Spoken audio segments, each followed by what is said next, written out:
Queen Elizabeth II has owned several luxurious items over the years, such as her collection of lavish gowns and jewels.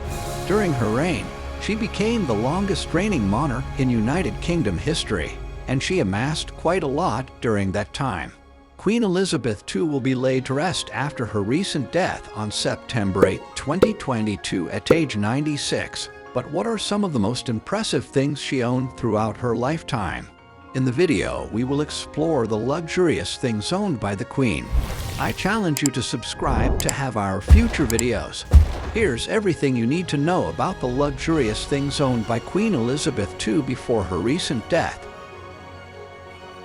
The Crown Jewels. These items were collectively known as the Crown Jewels of England and consisted of a diverse collection of articles that included 3 crowns, an array of orbs, scepters, swords, coronets, and tiaras.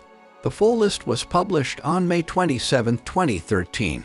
Though not unique to just Elizabeth, she inherited these articles from her predecessors who amassed them over hundreds of years. Some items in this inventory even date back to Tudor times. However, other pieces like the imperial state crown have been remade or remounted during Elizabeth's reign. It is said that in its 2,000-year history it has never left Britain. Part of the reason for this may be because it is one of the most recognizable jewels in the world due to how often it appears on coins and stamps, though you can't tell what it looks like until you see it with your own eyes. An exact replica is available at the Tower of London, so visitors can get an idea of what they're missing out on if they don't travel there in person. One interesting fact about this item is that because it contains some 17,578 diamonds, including 1,200 pearls, when worn as part of a set it weighed about 5 kilograms. That might not sound heavy, but after wearing it for more than 6 hours you'll start to feel it. Fortunately, once crowned, the monarch will not have to wear it all day long, so wearers need only worry about long periods of time while being formally dressed. The Royal Muse. Elizabeth II, known as the Queen, has been Queen of England since February 6, 1952, and is considered one of the longest-serving British monarchs. As an inhabitant of Buckingham Palace, the Queen was not just a figurehead who reigned. She was also responsible for all its inhabitants. Part of her responsibility was acquiring new items that were requested by Buckingham Palace Lord Chamberlain or Princess Margaret to fill in any gaps in the palace's supply. Among these requests, there are objects from different eras. Some made of marble with gold veins, which date back to 1877 and used to decorate the entrance hall, or glass doors commissioned in 1930s Parisian style. There are also porcelain vases decorated with floral designs that date back to 1850 and other royal gifts such as Bayeweled snuff boxes. In general, it can be said that almost everything here carries a special significance to the royals. Visitors will see many things they never expected to find at Buckingham Palace and make a wish while gazing into the Royal Muse magic mirror. Windsor Castle. In order to stay in the upper class and keep up with fashion trends, many of the royals have high standards for the lifestyle they lead. For example, from 1957 until 1959, the Duke and Duchess of Windsor lived on the grounds of Windsor Castle. However, when the couple filed for divorce in 1961, they were forced to leave their residence on castle grounds. Even though she wasn't living there, Queen Elizabeth II continued to spend time at Windsor Castle while visiting other palaces in England. One of her favorite rooms was called the library. She spent hours reading there because it had a comforting atmosphere that made her feel like she was living inside a storybook. On occasion, Queen Elizabeth II would visit the old clock tower, which is located just outside of Windsor Castle and next to St. George Chapel. It used to be known as Queen Mary's house, but now has been renamed after the current monarch, who would often go there in order to enjoy a tranquil moment or an afternoony break. Another one of Queen Elizabeth II's favorite places was Buckingham Palace. With over 775 rooms, this palace served as her main home for 60 years and provided plenty of space for her large family. The garden and greenhouses behind the building were also very special to her. Once a year, Queen Elizabeth II would organize an annual garden party for all of her guests in celebration of the country's culture. When making decisions about where to place plants, flowers, and trees around the gardens, she always took into consideration how each species symbolized something significant, such as peace or gratitude. Royal Fisheries.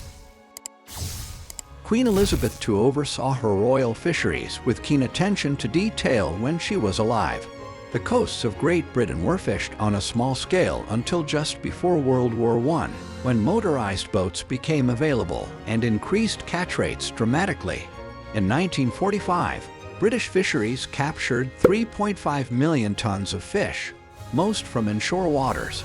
Fishing fleets expanded rapidly after the war and peaked in 1972 at 44 million tons. Overfishing led to a gradual decline in captures that continued into the 1980s as North Sea stocks dwindled and new quotas were introduced. By 2010, captures had fallen to 10 million tons per year.